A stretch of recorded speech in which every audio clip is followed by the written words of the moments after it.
BBC Radio Oxford.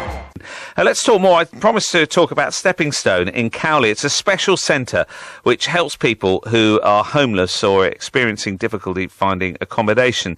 Despite being a wealthy city, Oxfordshire suffers from high levels of poverty, and charities like Steppin Stone do important work. Well, they're now applying for a £2,000 share of a special grant fund from Opus Energy. All they need to do is make a 2-minute video about how and why the money would help them and get the people to then vote for it. That's the idea. Well, their video was made by Rory Ford, an Oxford Brook student, and here's a wee clip of it.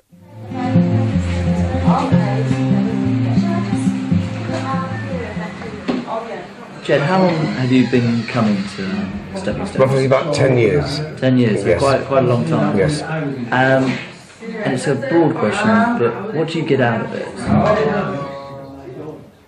A lot of inspiration, the will to carry on. As I say, I love the drawing, and you meet across the board so many different people. It's just an enjoyable place, seriously.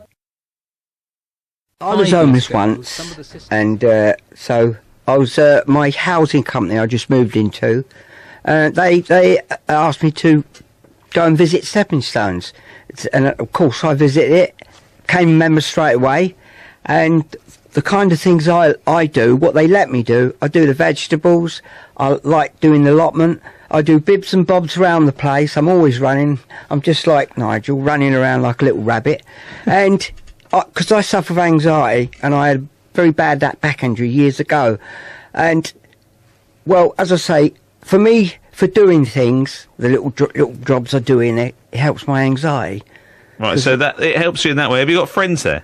Yeah, I've made like a little family there. We're all friends in that way. It's really good atmosphere, and the staff as well. You have a bit of a laugh. Yeah. Oh yeah, yeah. So let's talk about the money. How important would it be for you and your friends to actually get this money? It's a good thing to do because we do a lot of volunteering, different types of raising money, and personally, if I were not allowed to, I would love, if I ever won or was donated a lot of money, I would love to give Steppin Stone some money. Well, that was Arthur, who Nigel brought in with him. Arthur is a regular at the Steppin Stone Centre, and let's recap and get Nigel on. He joined me in the studio and told me how the charity started. 25 years ago, some of the sisters of the convent at the All Saints Convent in Oxford set up the porch, the back door of the convent, where they gave tea, coffee, sandwiches and cake to homeless people and people who were compromised and destitute. And 12 years ago, as a separate charity, we built on that original generosity and opened up a day centre for people who are homeless and vulnerably housed.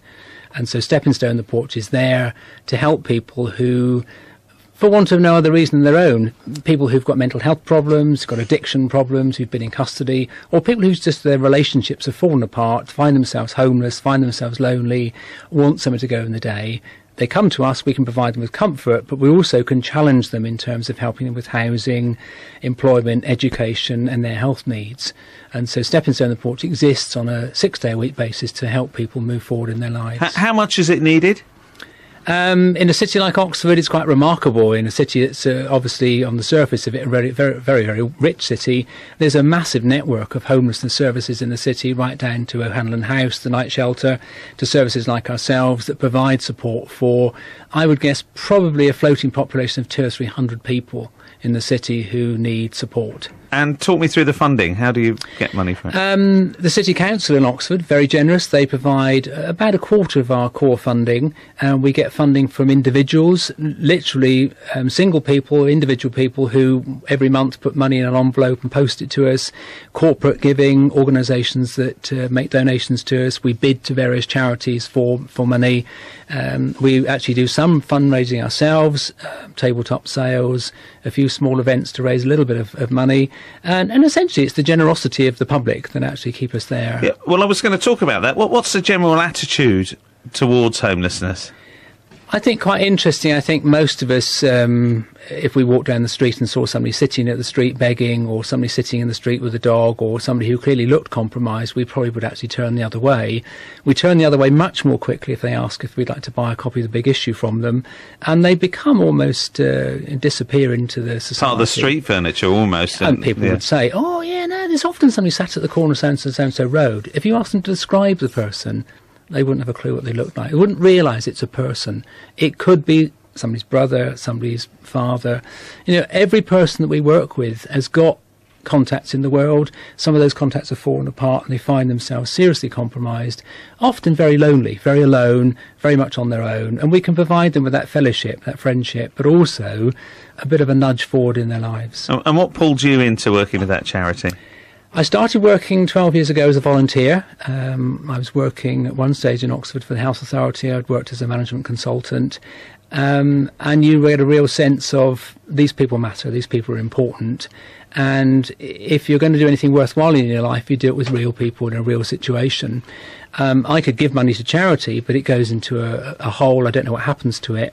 If you give your time, you suddenly discover there are real people benefiting, and that's where I started, and here I am now 12 years later working for the organisation on a full-time capacity.